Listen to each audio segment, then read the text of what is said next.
Good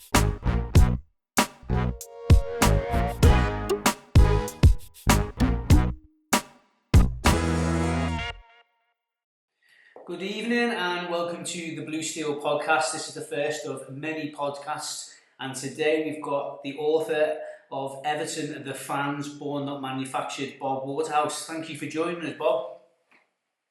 Yeah, thanks very much for inviting me, Chris. No problem at all.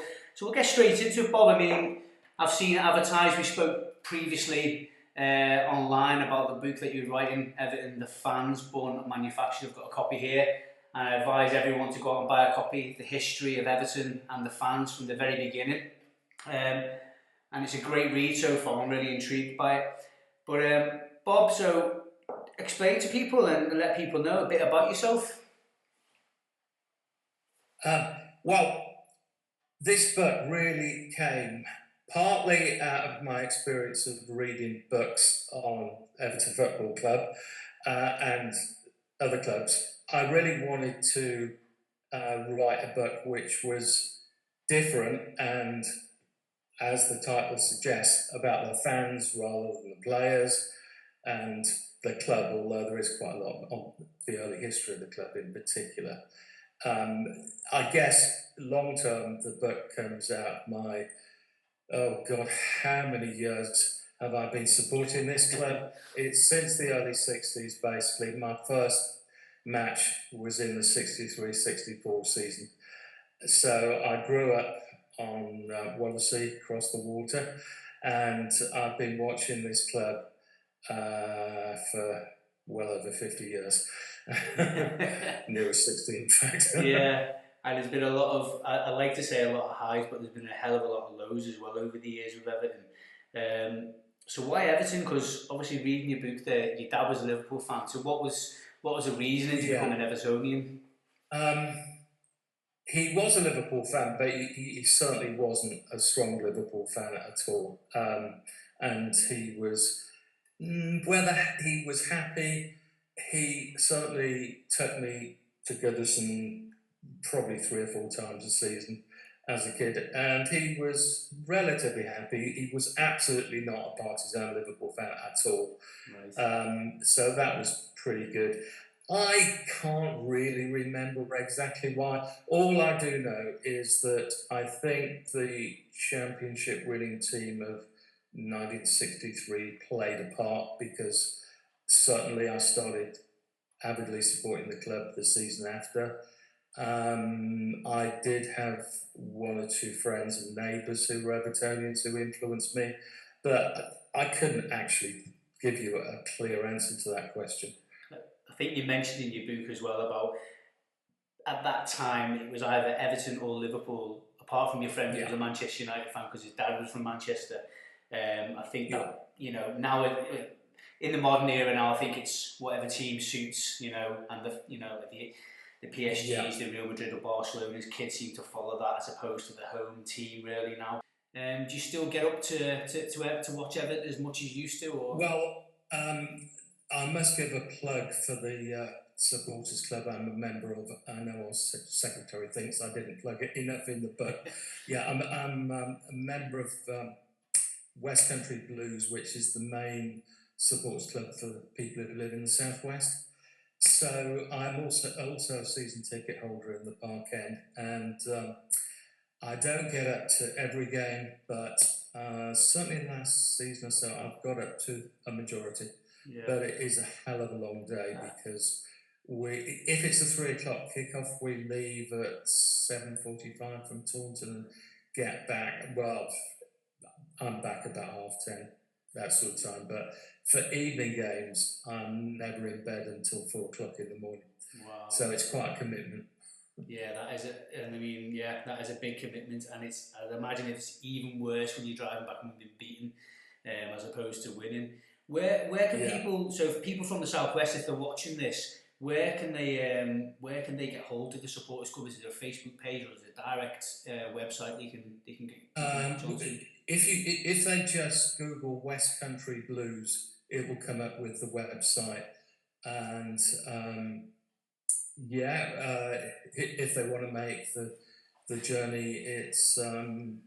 It's really a minimal membership fee, and we've got an incredible guy, Mike Williams, who's our ticket secretary, and he gets tickets from all over the place. I mean, I've got to say, I was at the Bournemouth last week for the League Cup match, and I think he got tickets. Our tickets were from the Mid Cheshire branch, so for understandable reasons, not too many of their members wanted to come down to the South Coast for a midweek fixture. So he's got a lot of connections, and he does these swaps and things like that. So it's great, really. So you certainly don't need to be a season ticket holder. He will do his best to get you tickets on the day, and it is a great day out, as you say, particularly when we win. Yeah, which at the moment, the Palace game last season was exceptional. Last season was very, very difficult. So, obviously, going on, what was the main inspiration then to write the book? Then was it just last season, or was it previous seasons over the years you've been supporting? No, it took me the best part of 10 years to write this book. Right. Off and on. I started it when I was still working. I've been retired 5 years now. I was a teacher, and I did actually start it in the last couple of years of work. But it was really being retired that really gave me the impetus to really get on with it. More so in the last couple of years for some reason. It's one of these things that I didn't think was really going anywhere. It was just an idea. I'd done research in the Picton Library in Liverpool, in the British Library in London, and I don't know, had no experience of writing books, but I actually contacted a self-publishing organisation. It's called Spiffing Covers, and their creative director is an amazing guy, and I said, look, I've got the bare bones of a book here, but I haven't written anywhere near enough. I need it developing into something more substantial. And basically, I had a couple of hours conversation with him. He gave me about 12 or 13 ideas, which really developed it. I mean, particularly the last chapter of the book stems from all of that, which is the modernisation of football and, how the fans have changed over the last 30 or 40 years generally, and also Everton fans as well. Yeah, I mean, a lot has changed over the years. What's the biggest thing you've noticed then over the years with the fan base in the club that's changed from, say, when you remember it in the 60s, 70s and 80s? Right, well, I mean, certainly in the 60s when I was first going, it was, overwhelmingly male for a kick-off. There were hardly any female fans. And it was, very definitely working class. I think that hasn't changed as much, although, the London clubs, it certainly has. I think to some extent at Everton as well, it is changing. But I think the gender balance is a thing that's most obviously changed, although obviously things like ethnic mix, which, again, to a lesser extent at Everton than the London clubs and even Man United and Liverpool, but it is happening as well. Yeah, I do remember when in part of your book you do mention about takeovers of clubs as well, and how it affects the prices of houses as well. And I wasn't aware of that until reading that. I was like, actually, that's a good point to make, because when we move in eventually, to the Bramley-Moore dock, what's that going to do for the local area? The house prices, the money that's going to come in to the local area and that surrounding infrastructure. You don't. Probably a lot of fans don't think about what it actually does for the area. Oh well, there's already been a lot of calculations about the consequences of the stadium, and they're all suggesting that that area, which is pretty much derelict at the moment, is really going to be regenerated. There's going to be lots of money coming in. There's new housing being built, and there's even talk, I think, of a new park connecting the stadium with a beer head. Is that right? Right. Okay. So it has the sort of potential in miniature to be a sort of new, like, Docklands in London. Yeah. and that could really transform not only the city but also the fan base. Because I think Everton is a club that has a lot of potential to expand its fan base. Now, I've got to say, one of the reasons why the fan base hasn't changed as much as many of the clubs in the Premiership is probably the relative lack of success, particularly in the Premier League era and the Champions League era. Yeah, that is evident, I think, and you've mentioned that in your book as well. That on the pitch, there hasn't been much, but I think you do look at other clubs when they have had investment and they built, like for example, Tottenham Hotspur built the new Tottenham Hotspur Stadium, and the revenue that's going to draw into the club. I mean, I read today that we've been earmarked as one of the stadiums for the joint bid of Euro 2028, I believe it is. So straight away, it's not even built, but we're earmarked. So again, there's potential also for things like gigs and other cultural events as well, which is going to, I think, draw a completely different person to the football stadium, who will associate the club with other things and may indirectly be attracted to the club. You don't know, but I think whatever happens, the wider development of the fan base into a sort of broader group than it currently is pretty much inevitable. What was your memories from the 80s, your greatest moments? Well, I've got to say, I wasn't in the area in the 80s, unlike the 60s and early 70s. So I didn't get to as many games, but I did get to some of the most important. I mean, the famous Bayern Munich game I was at, and in fact, I think I was interviewed. I don't know if you saw or not saw it, but listened to the interview on Radio Merseyside, because he was sort of. I was comparing the Bayern Munich atmosphere to the Crystal Palace one. I actually think the Palace one was better, which is a bit of a controversial thing to say, but I genuinely think that was the case. And I think out of that sort of desperation springs a greater, almost like affinity than success. Bizarrely. But so I was at that. I was at the final in Rotterdam as well. I was at the three cup finals, the 84, 85 and 86 cup finals. I had a ticket for 89. I was at the semi-final, but I just couldn't face going, quite honestly. My eldest son had been born 2 weeks before Hillsborough, and being at the other semi, I don't know if you were at Villa Park that day, but it really affected me. I almost went off football completely, to be honest. Moving forward to the 90s, again, I don't know if there's much, other than the FA Cup run in 95, Everton again, it's been a constant. We have our highs and really bad lows. We go back into slight high, and then since 95, I don't know, I'll let you explain, because... Yeah, a lot of people talk about that 95 side as if it's, obviously the last trophy we won. But for me, it really wasn't one of our better sides at all. I mean, as you say, that Wimbledon game was only the previous season.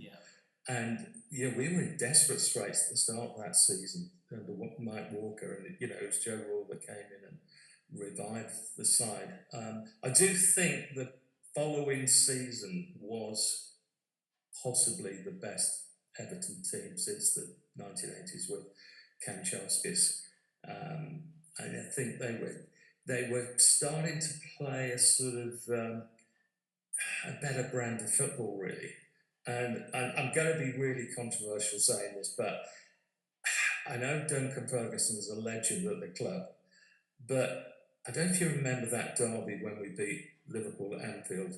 I think Kanchelskis he scored 2. I was there at that game as well. Yeah, well, Ferguson wasn't playing, and the quality of the football for me was better because they didn't have the long ball option. But there we go. I mean, David Moyes has, I think I'm right in saying, that was our second longest serving manager after Harry Catterick. I'm not sure if the three Kendall eras together outweigh that, but certainly, you know, in one continuous spell, Moyes is certainly the second after Cantrick.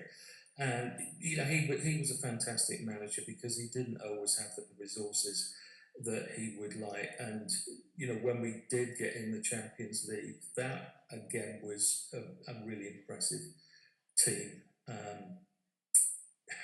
Although I've just been reading Neil Roberts' book. I don't know if you've read it. It's the No, I've not. I've seen it. I've seen it, but I've not read it. No. Yeah, he actually interviewed David Moyes. I actually met him with my son at the golf at Hoylake around about that time as well. But that's another matter. But apparently Moyes said, well, you know, considering the quality of the players, they're not. I think they were in second place in the league at the time. It was around about Christmas of that season that they did come fourth.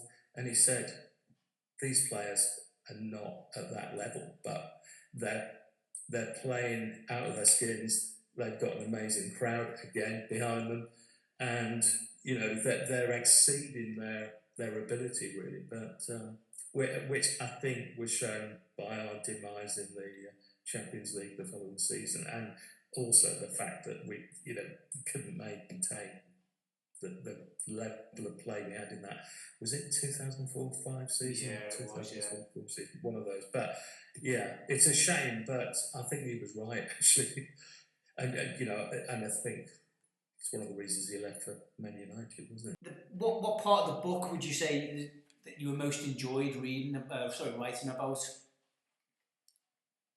Oh, that's a tough one.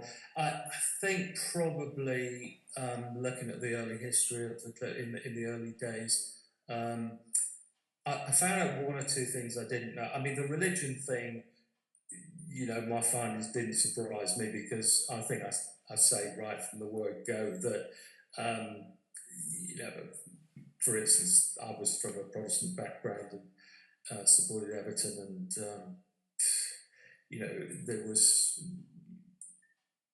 even in those days, clearly Protestants and Catholics supporting both clubs.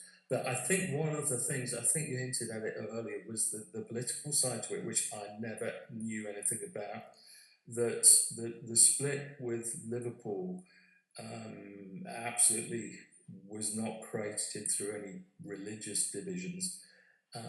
It was to do with John Holding's commercial development of the club, and you know, there were allegations of greed, etc., etc. But one of the key factors was party political, and I didn't know that because Holding and a lot of his pals on the board of the new Liverpool club were local Conservative politicians, and a majority of the rebels, if you like, that broke away to form the new Everton were local Liberal politicians. And this seems to be something to do with John Holding being,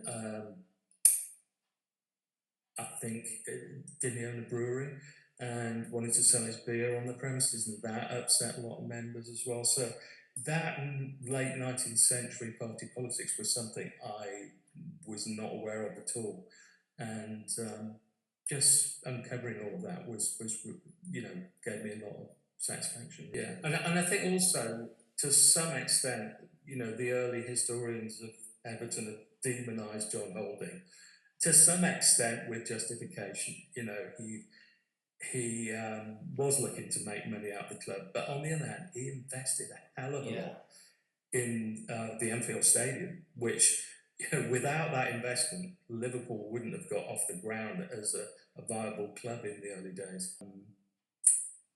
You know, in those very early days, Liverpool was definitely playing second fiddle to Everton, as it did through most of the 20th century, actually. And I guess, well, you're asking about the next book, and what I'm trying to do is to explain in my lifetime why, when I was first supporting Everton, the clubs were comparable. In the very early 60s, I think we were slightly above them.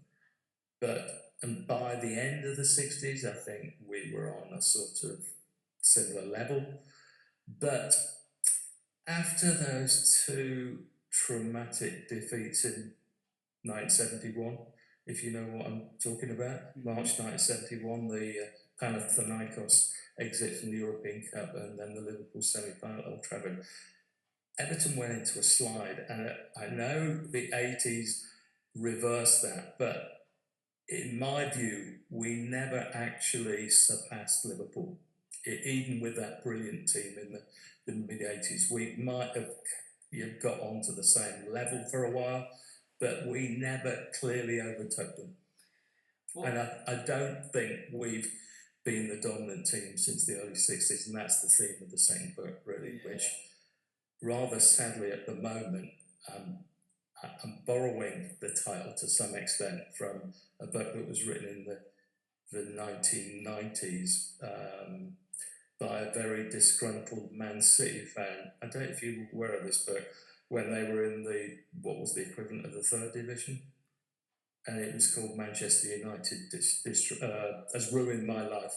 I called Colin Schindler, so you can guess the title of my next one. Yeah.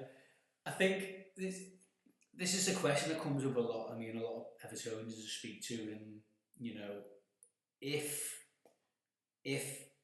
certain things didn't happen, English clubs were banned, what do you think? Yeah. Where do you think Everton would be now? Because obviously we're assuming we would have went on to win a European Cup with Gary Lineker and the rest of the team. Yeah. Do you think that could have happened? Do you think we would have been? Well, it's quite possible. I mean, I think one of the reasons why we didn't overtake Liverpool was Hazel and the European ban, and we will never know how good that team could have been.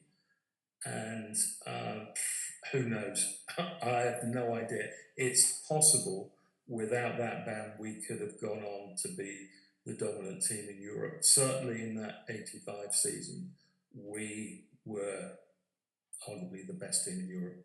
Moving on then to the modern football, because I haven't touched on it at the moment on your book, but I've seen it there, the modern football. Yeah. So what's your take on it? So obviously football's changed, it's more of a business. I mean, we could compare and contrast between back in the day to now. But what would you say are the positives of the modern day football and the negatives as well? I think one of the biggest positives is the quality of football, really. You look at old videos of the 60s and 70s, you look at all those Norman Hunter tackles, and it was a completely different game. And actually, people like Alan Ball and George Best, I mean, how good were they to actually come through all of that? But they were exceptional. I think it was a pretty brutal game in those days. That's long gone, and it's something which has greatly benefited the game. I would say the quality of play and the end of those really, the hard men, if you like. So that's on the plus side. I mean, on the debit side, I guess it's, the players are becoming increasingly remote from the supporters. I think less so at Everton, and probably because, you could say the relative lack of success, but that they continue to produce, players from Liverpool and the regional, the Anthony Goulds of this world, who are naturally more in touch with the fans. But nevertheless, there is a gulf that didn't used to exist in those days, which is quite sad, really. 100% agree. Do you believe it's... I mean, I've seen the change. I've always wanted Frank as manager. Do you think he's come in, he's got these... Obviously, he's got the ethos of the club. Excuse me. Has he sort of rekindled the relationship between the fans and the players since he's come into Everton? Yeah, I would say so. He's more aware than most of our managers about how important the fans are. I mean, David Moyes with that incredible quote, which I've just been writing about in the new book. Actually, the People's Club thing also was aware of the importance of the fans, but a lot of the other managers haven't been. I mean, obviously, Frank's predecessor is a case in point, but so to that extent, yeah, I would agree. He is in touch with the fans. Whether he's got the sort of the hard-nosed aspects of management awaits to be seen, I think. You know, because he is a nice guy. And one thing I've just been reading about in the book I mentioned before, the Neil Roberts one, is that David Moyes had something of steel about him, and very, it's like his eyes were quite scary when you met him. It's that aspect of it I'm not sure about with Frank Lampard. I meet David Moyes once, which was I was with I've got two boys. The youngest one is the Evertonian, but we were at the golf at Hoylake, I think 2006, when he was still the manager, and we were, I think, queuing up for ice creams in the afternoon. It was very hot, I remember. It was the other Tiger Woods one. And Henry sort of looked around and said, there's a guy with ginger hair over there. He's got two boys with him. I'm pretty sure it's David Moyes, and he's heading our way. And he was immediately behind us in the queue. So Henry, who's, well, he's not the most positive about Everton. And straight away he said, why haven't you signed X, Y, and Z? And Moyes said, we got no money, he said. And he was totally honest about the situation, and he was very down to earth and chatting away, you know. So that's the only time I've met an Everton manager, I've got to say. But over all the years you've been supporting Everton, yeah, what's the one player that stood out? Oh, without doubt, Alan Ball. Alan Ball, yeah. Funny enough, I was watching a clip this evening of, I think it was Everton versus Stoke City in '71. Yeah, he was just, he had so much energy, dominating the play, and he's certainly the only Everton player I've ever seen that had the time to actually sit on the ball. Can you imagine that in this day and age? And yeah, he was fantastic, head and shoulders above anyone else I've seen, I've got to say. I was a big admirer of Peter Reid in the 80s as well. And I think, you know, the 80s team was the greatest team I've seen. But the greatest midfield is definitely the 69-17 one. And it had a spine as well all the way through, like Royal, the Bone and Gordon West, which I guess they had in the 80s as well. What would be the greatest game you've ever seen, whether it be live or on TV? I know you mentioned the atmosphere at the Crystal Palace possibly beating the I can't really go beyond that one, to be honest with you. You know, I've seen incredible matches like the Bayern Munich game. You know, I saw the 66 Cup final on TV as well. That was an amazing game as well. But I can't go past the Crystal Palace game last season, because me and my mates at half-time, we were making plans to see us at Bristol City away, and we were convinced this is what would happen. And the transformation was so unexpected and just incredible. And the atmosphere is like no other I've experienced at Goodison. There has been some criticisms with the game. I mean, especially from the likes of Simon Jordan and people in the media have said we shouldn't be celebrating staying up, and you know you should. Well, and I've thought to myself, I get the point. I do get the point what he's saying, but at the end of the day, we've achieved something that needs to be celebrated, because it was all doom and gloom when Rafa was here, and it did look, for all intents and purposes, we were going down. So you know, you have to celebrate the effort from the players that day. That what we done, we turned it around, like '94 against Wimbledon. What would you views? Yeah, I mean, he does have a point. We shouldn't have ever been in that position in the first place. But unfortunately, that was the case, and I just hope we're not going to be in the same situation this season. So you said you're currently writing another book, and you mentioned about how Manchester United ruined my life on the other one. So what's the next book then? What's it about? I'm assuming it's about how Liverpool ruined Everton. Yeah. Yeah. It's really how in my lifetime Everton have on Merseyside have played second fiddle to Liverpool, really. And it's not, the 1960s, I think, if anything, we were slightly ahead of them. And I don't know if you know what happened to Alan Ball the evening of his transfer to Arsenal. Have you heard this story? Well, he was in a restaurant in Manchester, Italian restaurant, when he received a phone call. It was Bill Shankly, who'd taken the time to find out where he used to eat, blah, blah, blah, blah, where he'd go out to celebrate. He went the extra mile, which Harry Catterick never would have done. But he said, I can't do his accent, but he said, listen, son, you've been a thorn in my side for the best part of the last 10 years. I can now sleep in bed at night.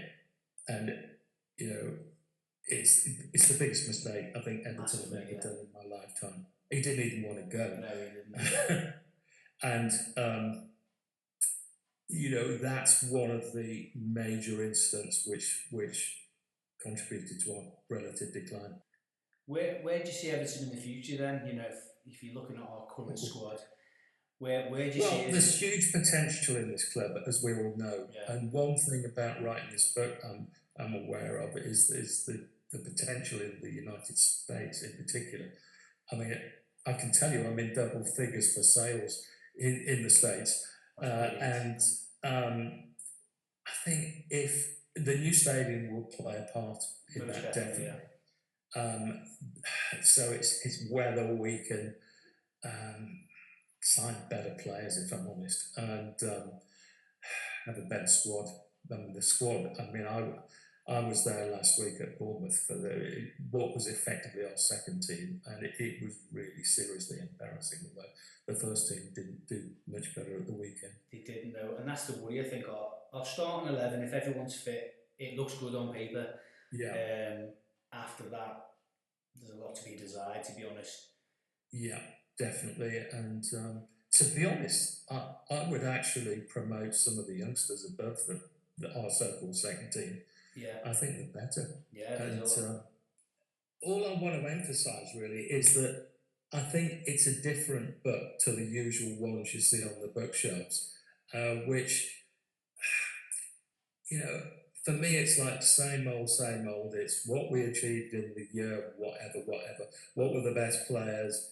What were the outstanding matches? But, you know, I wanted to move away from that to something which was different and based on the fans, not the club, not the players.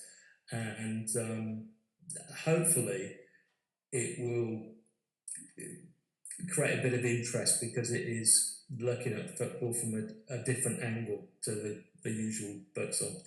Actually, an interesting thing in the Neil Roberts book, which I keep talking about, is he has a quote about Paul McCartney, because one of the things he tries to do is to nail Paul McCartney's football allegiance. Yeah. And he said, well, you know, if push comes to shove, you know, I was taken to Everton matches as a kid, and my dad was born in Everton, and I'm probably, you know, more Everton than Liverpool.